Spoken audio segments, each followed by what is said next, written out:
আমরা বড় করেছি রে ভাই, এইসব পাবলিককে আমরা বড় করেছি, আমরা এমএলএ বানিয়েছি। রাহুল গান্ধী দুঃস্বপ্নেও যেন এই কথা কেউ না ভাবে। আমরাই তার সঙ্গে দেখা করতো রাহুল গান্ধী। গত লোকসভা ভোটের আগে দিল্লিতে আমার বাড়িতে গেছিল সে পাবলিক, হুমায়ুন কবির। কিসের জন্য? লোকসভায় কংগ্রেসের এমপি টিকিট নেওয়ার জন্য। তখনই দিতে পারে ভাই এখানে ফুটে যাও, এসব হবে না। রাহুল গান্ধী বামন হয়ে চান? হাই রে হাই।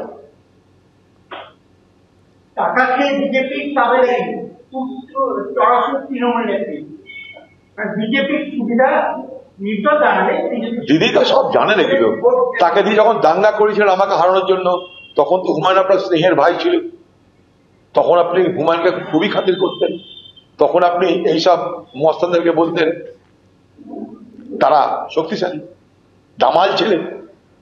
যেখানে যেখানে ক্রিমিনাল আছে, যে ক্রিমিনালকে ব্যবহার করে আপনার পার্টির নির্বাচনে লাভ হবে, তাদেরকে আপনি কখনো বলেন দামান ছেলে, কখনো বলেন জীবন্ত নেতা, কখনো বলেন প্রাণবন্ত নেতা।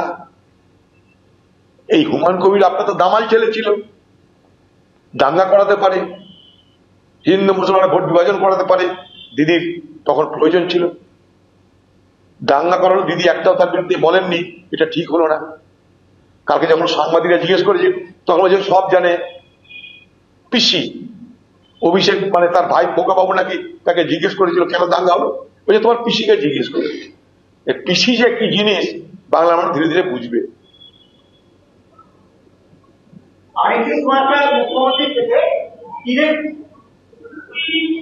বিজেপির মুখ্যমন্ত্রী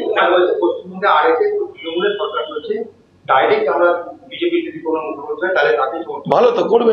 এর আগে তো বিজেপির ক্যান্ডিডেট হয়েছিল মুর্শিদাবাদ লোকসভা থেকে, সবার সঙ্গে সবারই চেনা জানা আছে, সেখানে কোনো অসুবিধা নাই। দিদি দেখবেন কখনো আরএসএস এর বিরুদ্ধে কোনো কথা বলে না।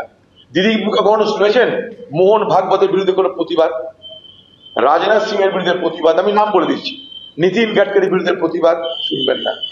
বুঝতে হবে আপনাদের অনেক কিছু। দিল্লির করিডোরে, দিল্লির ক্ষমতার অলিন্দে কি হয় না হয় কিছু অভিজ্ঞতা আমার আছে। দিদির সঙ্গে খুব ভালো সম্পর্ক। এই যে তৃণমূল সব মস্তান এখানটা ফরফর করে না বিজেপির বিরুদ্ধে, ওখানে sir sir sir sir sir sir করে দেখেছি আমি এগুলো নিজের চোখে দেখা। এগুলো কাকে বলবো? আমার সাথে দাঁড়িয়ে বলুক কেউ।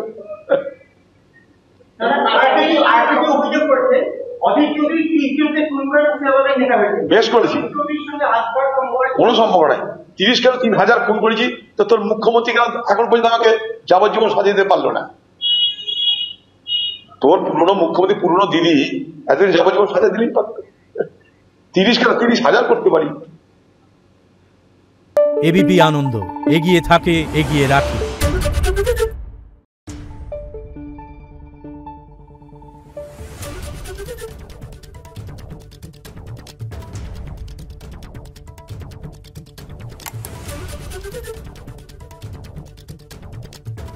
Thank you.